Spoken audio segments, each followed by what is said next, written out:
అమలు చేయాలి. చట్టసభల్లో మహిళా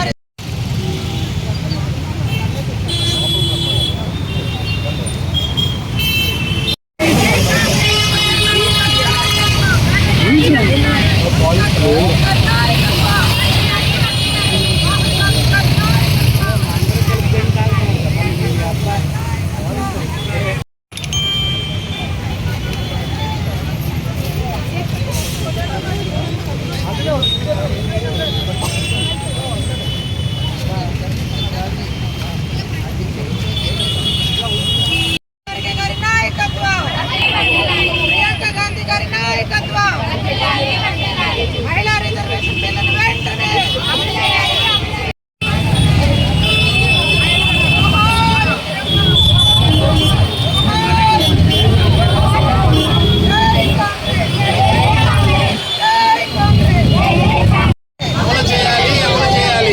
33% రిజర్వేషన్ బిల్లు ఎటువంటి షరతులు లేకుండా అమలు చేయాలి.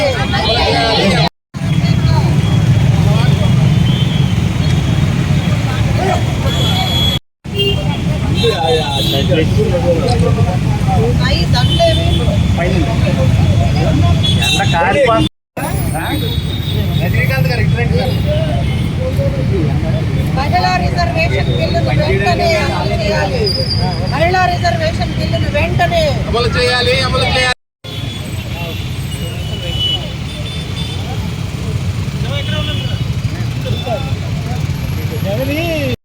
వెంటనే ప్రవేశపెట్టాలి. మహిళా రిజర్వేషన్ బిల్లును వెంటనే అమలు చేయాలి. ప్రభుత్వం మహిళా రిజర్వేషన్ బిల్లును వెంటనే అమలు చేయాలి. మహిళా రిజర్వేషన్ బిల్లును వెంటనే అమలు చేయాలి. జై కాంగ్రెస్. డౌన్ డౌన్ ఎన్డీఏ కూటమి ప్రభుత్వం. డౌన్ డౌన్ ఎన్డీఏ కూటమి ప్రభుత్వం. జై కాంగ్రెస్. జై కాంగ్రెస్. ఎన్డీఏ కూటమి ప్రభుత్వాలు మహిళలను మోసం చేస్తున్న ఎన్డీఏ కూటమి ప్రభుత్వాలు షరతులు లేని మహిళా రిజర్వేషన్ బిల్లును వెంటనే అమలు చేయాలి. షరతులు లేని మహిళా రిజర్వేషన్ బిల్లును వెంటనే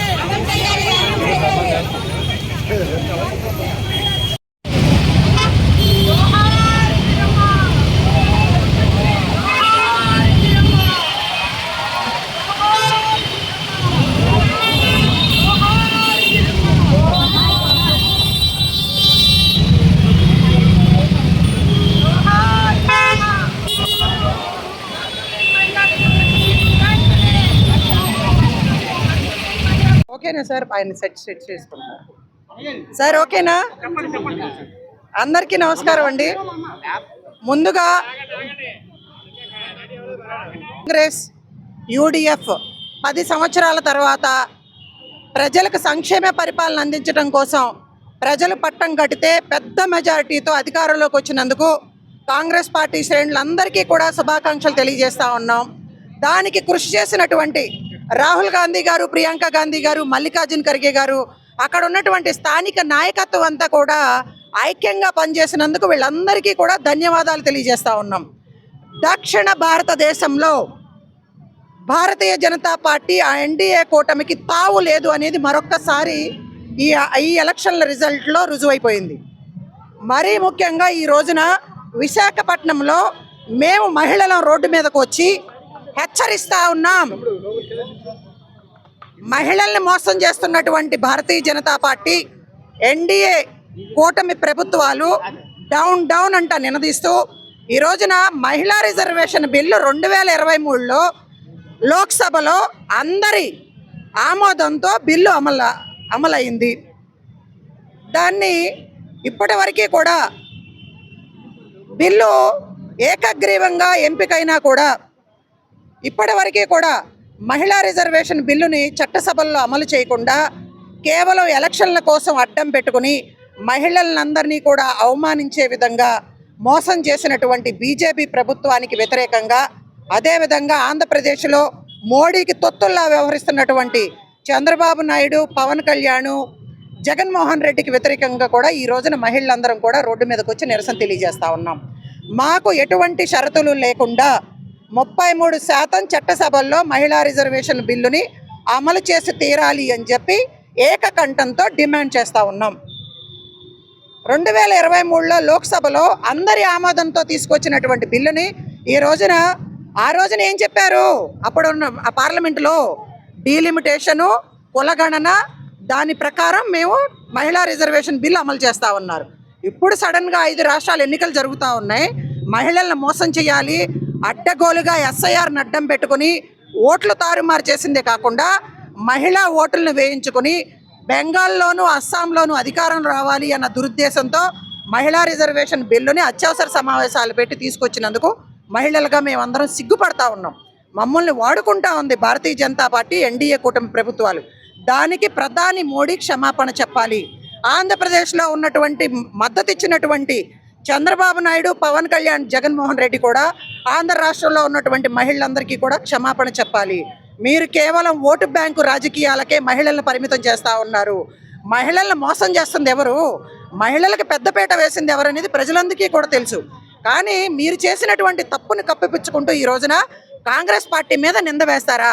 ఆల్రెడీ ఆంధ్రప్రదేశ్లో రాష్ట్ర విభజన అనే సాకు మా మీద, తప్పు మా మీద చూపించి మీరందరూ ఒప్పుకుని కూడా మమ్మల్ని ప్రజలకు దూరం చేశారు. ఈ రోజున మళ్ళీ మహిళా రిజర్వేషన్ బిల్లుకు వ్యతిరేకం అని చెప్పి నోటుకొచ్చినట్టు అవాకులు చవాకులు పేలుతా ఉన్నాడు. చంద్రబాబు నాయుడికి బుద్ధుందా? అసలు సిగ్గుందా అతనికి? ఈ రోజున చంద్రబాబు నాయుడు రోడ్డు మీదకి వచ్చి ర్యాలీలు పెడతాడంట, సభలు పెడతాడంట మాకు వ్యతిరేకంగా, కాంగ్రెస్కి వ్యతిరేకంగా, కాంగ్రెస్ ఇండియా కూటమికి వ్యతిరేకంగా. అది నోరేనా? తెలంగాణలో పొత్తు పెట్టుకున్నప్పుడు మర్చిపోయావా? ఆ రోజున కాంగ్రెస్ పార్టీ నీకు బ్రహ్మాండంగా కనిపించిందా? రాహుల్ గాంధీ గారు నీకు ఇచ్చినటువంటి గౌరవం ఈ రోజున ఎవడన్నా ఇచ్చాడా నీకు? మోడీ కనీసం నీ మొహం కూడా చూడ్డు. కేవలం నిన్ను అడ్డం పెట్టుకుని అక్కడ పీఠం అందలం ఎక్కాడు, అధికారాన్ని పెత్తనం చెలాయిస్తున్నాడు. మీరు సాధించింది ఏంటి? 2014 నుంచి కూడా బీజేపీతో పొత్తు పెట్టుకుని మీరు ఇప్పుడు వరకు పీకింది ఏంటి? ఆంధ్రప్రదేశ్కి ఏం చేశారో చెప్పండి. విభజన బిల్లుని అమలు చేసే సత్తా మీ దగ్గర లేదు. అమరావతి రాజధానిని నిర్మాణం చేసే విధంగా కేంద్ర ప్రభుత్వాన్ని మెడలు వంచే పరిస్థితి లేదు. పోలవరాన్ని పూర్తి చేయలేదు. వైజాగ్లో మరి ఇక్కడ రైల్వే జోన్ను తీసుకురాలేదు. ఏం చేశారని చెప్పి వైజాగ్ స్టీల్ ప్లాంట్ని అమ్మేస్తూ ఉంటే చోద్యం చూస్తూ ఉన్నారు. అడ్డం పెట్టుకుని ఈ రోజున మీరు అధికారంలోకి వచ్చారు. అందరినీ, కార్మికుల్ని రోడ్డు మీదకి వదిలేశారు. యువతకు ఉద్యోగాల అవకాశాలు లేకుండా ఉద్యోగాలు ఇస్తామని చెప్పి మోసం చేస్తూ ఉన్నారు ఈ రోజున. అటువంటి పరిస్థితుల్లో మా ఆవేదనని చెప్పుకోవడానికి మేము ఇక్కడికి వచ్చాం. పోలీసులను అడ్డం పెట్టుకుని ప్రభుత్వాన్ని ఆంక్షలు పెట్టి మమ్మల్ని అణగదొక్కే ప్రయత్నం చేసినా సరే మా గొంతును వినిపిస్తాం, మా హక్కుల్ని మేము కాపాడుకుంటాం. ఎట్టి పరిస్థితుల్లో షరతులలోని మహిళా రిజర్వేషన్ బిల్లును అమలు చేసి తీరాలి అని చెప్పి మా పోరాటం కొనసాగిస్తాం. డీలిమిటేషన్ పేరుతో దక్షిణ భారతదేశానికి అన్యాయం చేద్దాం అనుకుంటున్నారు కాబట్టి ఈ రోజున బీజేపీ అధికారంలోకి రాకుండా ఈ రోజున తొక్కేశారు. తమిళనాడులో కూడా విజయ్ లాంటి వ్యక్తి ఈ రోజున ప్రజలకు సేవ చేస్తాను అని చెప్పి ముందుకు వచ్చినందుకు బీజేపీకి వ్యతిరేకంగా పట్టం కట్టారు.